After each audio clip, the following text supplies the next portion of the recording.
Ang kwento natin ngayong gabi ay tungkol sa pag-ibig.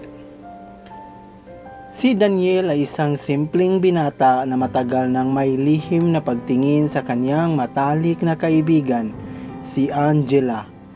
Sa tagal ng kanilang pagsasama, inaakala niyang may pag-asa siyang mahalin din ito.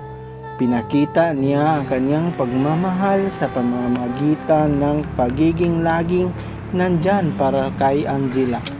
Sa saya, lungkot at lahat ng pagsubok sa buhay. Isang araw, nakalakas loob si Daniel na ipagtapat sa kanyang naramdaman.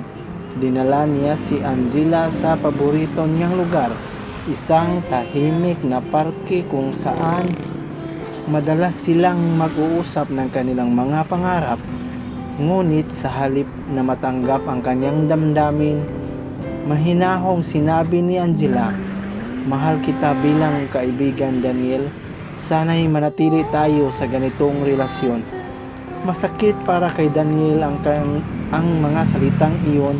Pinilit niyang ngumiti, ngunit sa loob-loob niya, unti-unting nadurog ang kanyang puso. Dahil sa sakit ng pagkabigo, pansamantalang lumayo si Daniel kay Angela upang makapaghilom ang sugat sa kanyang puso.